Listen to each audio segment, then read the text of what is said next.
दिवस के अंदर जो विश्व व्यापार संगठन है उसको लेकर मैं एक लेक्चर आपको भेजूंगा, आपको साझा करूंगा आपके कंफ्यूज को दूर करते हुए।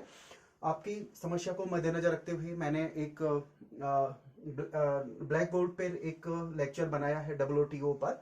उसी से संबंधित कुछ फैक्टर मैं आपके सामने रख रहा हूँ कि इसको कैसे समझ सकते हैं। तो बच्चों, इसमें मैंने सबसे पहले ब्रेटन वुड्स व्यवस्था के बारे में लिखा है, और फिर ABC, मैंने ए में अंतर्राष्ट्रीय मुद्रा कोष, विश्व बैंक और गेट के बाद WTO लिखा है। और WTO ये है जिसपे मेन हमको डिस्कस करना है।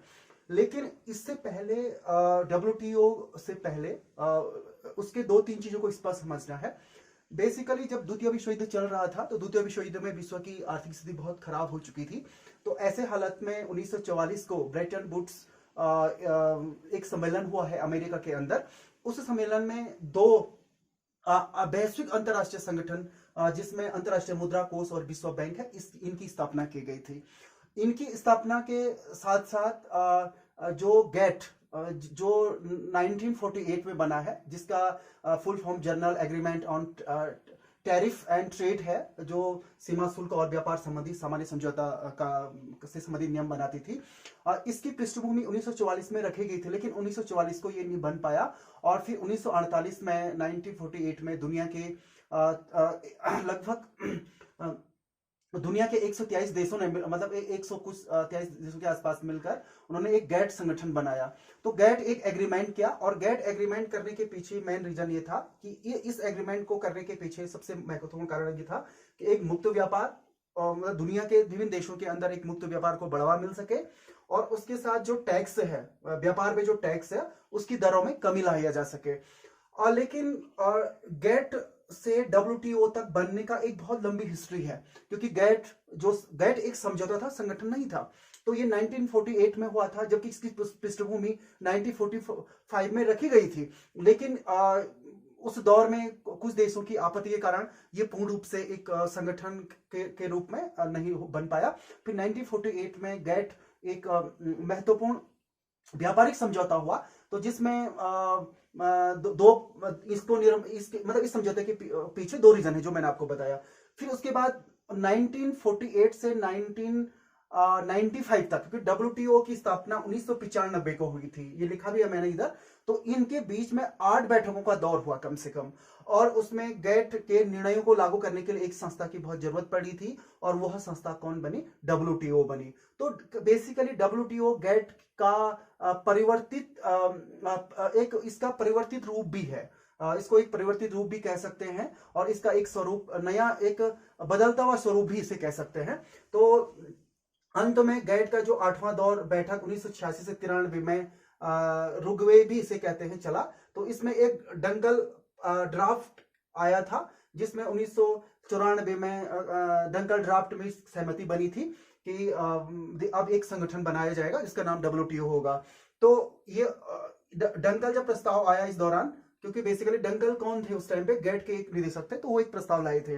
तो 1994 में काराकश समझौता ये मास्को में हुआ, और इसमें 123 देशों ने WTO की स्थापना पर हस्ताक्षर किया, और भारत भी इनमें से प्रमुख देश था। मतलब WTO की स्थापना में भारत की भी अहम भूमिका थी। तो उसके बाद WTO एक विश्व व्यापार संगठन बन जाता है, और जो गेट का उत्तराधिकारी है। तो आपको ये मालूम होना चाहिए कि गेट 1948 में एक व्यापार सीमा शुल्क और व्यापार संबंधी एक सामान्य समझौता था, संगठन नहीं था। लेकिन उसको एक संगठन के रूप लेने में बहुत एक बड़ा समय लगा, और उसमें 8 बैठकों के दौर भी चले हैं। इसका जिक्र मैं यहां नहीं कर रहा हूं, आप पढ़ लेना इसे, क्योंकि वो इंपॉर्टेंट नहीं है। अब जो सबसे इंपॉर्टेंट हमारे लिए पढ़ने वाली बात है वो WTO है। तो WTO की पृष्ठभूमि मैंने बता दी कि इस तरह से रहा है। WTO, जिसको हिंदी में, इंग्लिश में वर्ल्ड ट्रेड ऑर्गेनाइजेशन और हिंदी में विश्व व्यापार संगठन कहते हैं, यह गेट का एक उत्तरदायी संस्था है। अगर हम WTO को एक पैकेज के रूप में पूर्ण रूप से समझने की कोशिश करेंगे, तो WTO को समझने के लिए हमें इसके A, B, C, D और E, इसको हम 4-5 फेसेस में इसको समझ सकते हैं। सबसे पहले हमें WTO की स्थापना के बारे में समझना चाहिए कि इसकी स्थापना 1 जनवरी 1995 को जिनेवा, इसका मुख्यालय स्विट्जरलैंड में है। वर्तमान में इसमें 194 देश हैं दुनिया के, और यह एक वैश्विक स्वतंत्र निकाय है, यह भी ध्यान रखेगा। और यह यूएनओ संयुक्त राष्ट्र संघ से अलग है, संयुक्त राष्ट्र संघ के अंडर में नहीं है। अर्थात WTO संयुक्त राष्ट्र संघ से अलग संस्था है, जबकि अंतर्राष्ट्रीय मुद्रा कोष और विश्व व्यापार संगठन संयुक्त राष्ट्र संघ के अंडर में काम करती है। अब ये तो इसकी स्थापना से जुड़ी हुई कुछ इंफॉर्मेशन हुई कि स्वतंत्र निकाय है, एक वैश्विक है, जो वैश्विक का मतलब जो विश्व के सभी देशों के लिए व्यापार के नियम कानून बनाती है। सेकंड जो सबसे इंपॉर्टेंट है कि WTO का उद्देश्य और कार्य, इसके क्या क्या कार्य हैं, क्या क्या उद्देश्य हैं, किन उद्देश्यों को लेकर इसको बनाया गया था और क्या कार्य करती है। सबसे पहला है कि WTO एक स्वतंत्र निकाय है जो विश्व व्यापार के लिए नियम बनाती है। एक फ्रीडम है, ये किसी के अंडर में नहीं है, WTO संयुक्त राष्ट्र संघ के अंडर में नहीं है, बल्कि एक स्वतंत्र निकाय है और जो विश्व व्यापार के लिए समय समय पर नियम बनाती है। सेकंड है विश्व स्तर पर व्यापार को सुलभ बनाने के लिए वार्तालाप करती है, या दो से अधिक देशों के मध्य या वैश्विक स्तर पर व्यापार को अगर सुलभ या मतलब सरल बनाना है तो उसके लिए ये वार्तालाप करती है।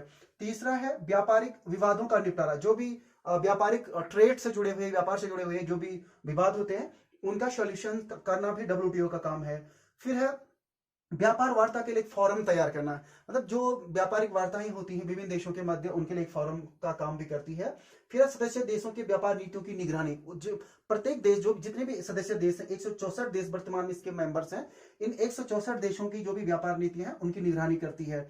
फिर जो 6वें नंबर का इंपॉर्टेंट पॉइंट है कि विकासशील देशों के लिए तकनीकी सहायता और प्रशिक्षण प्रदान करना, जो विकासशील देशों के विकास के लिए जो समय समय पर तकनीकी और ट्रेनिंग की जरूरत होती है वो भी प्रोवाइड कराती है। और फिर है अन्य अंतर्राष्ट्रीय संगठनों के साथ सहयोग करना, जैसे ये भी मतलब अंतर्राष्ट्रीय मुद्रा कोष, विश्व बैंक वगैरह, ये भी अंतर्राष्ट्रीय संगठन है, और संयुक्त राष्ट्र संघ वगैरह भी अंतर्राष्ट्रीय संगठन है। तो इस तरह के जो और संगठन है उनके साथ एक कोऑपरेशन भी करती है। तो ये इसके कार्य हुए हैं। थर्ड C में इनका है WTO की संरचना और कार्रवाई। इसके अंग भी हम इसे कह सकते हैं। इसके बेसिकली 3 अंग हैं। एक तो मंत्री परिषद निकाय है जो सबसे सर्वोच्च है, फिर सामान्य परिषद है, फिर व्यापारिक परिषद, इसको हम सचिवालय भी कहते हैं।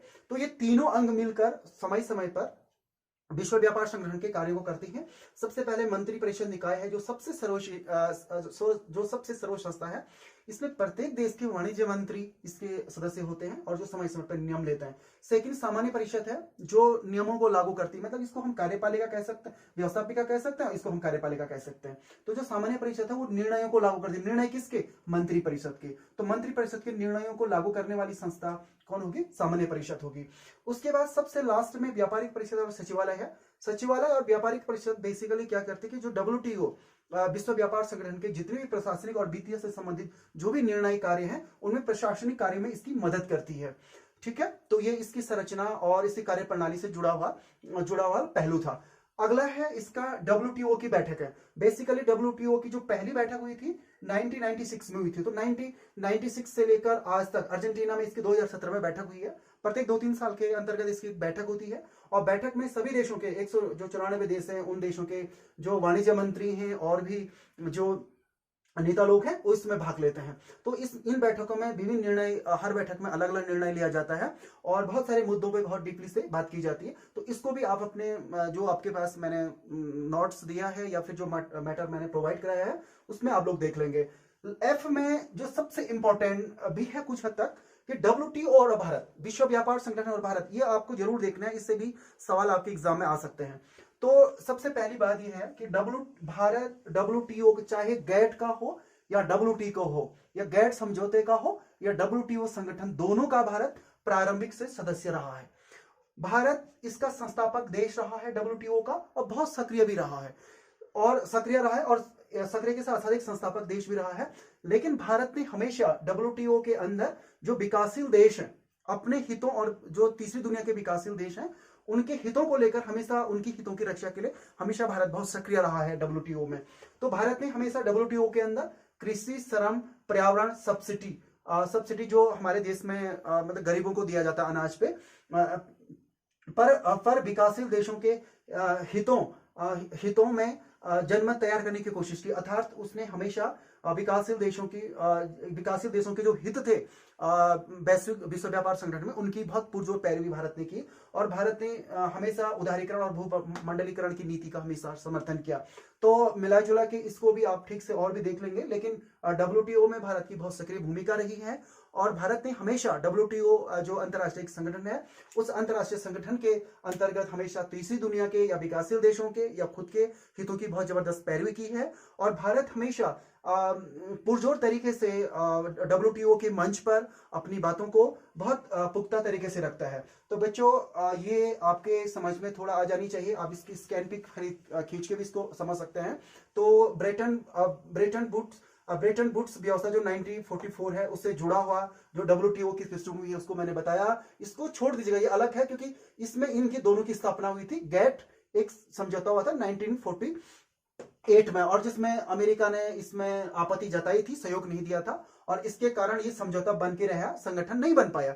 जबकि WTO 90 अगर अमेरिका जैसा देश 1948 में यदि समर्थन करता तो WTO 1948 में ही बन जाता, लेकिन वो इसमें अमेरिका इन देशों ने आपत्ति रखी और उसके बाद ये संगठन नहीं बन पाया, बल्कि कुछ देशों ने मिलकर 22-23 देश थे, उन्होंने मिलकर इसको एक समझौता के रूप में दिया। और समझौता में दो चीजें रखी, एक तो मुक्त व्यापार और एक शुल्क दर में कमी हो। तो ये बेसिकली ये पूरा इस तरीके से था। तो ये आपके दिमाग में ये समझ में आ जानी चाहिए कि ये कैसे बना, क्या है और इसकी पृष्ठभूमि क्या रही। बच्चों वीडियो ज्यादा लंबा हो रहा है इसलिए दिक्कत होती है, बाकी आप इसको पढ़ के भी समझ जाएगा। और जो मेन आपको समझना है वो इतना ही समझना है, आपको ये पूरा इसकी पृष्ठभूमि को ऐसे समझना है और बाकी इसको समझने की कोई जरूरत नहीं है। तो इसको इस तरह से समझने की कोशिश करेंगे और आगे भी जो जरूरी वीडियो होगा वो मैं आपको जरूर बनाऊंगा। धन्यवाद बच्चों वीडियो देखने के लिए और सुनने के लिए और समझने के लिए।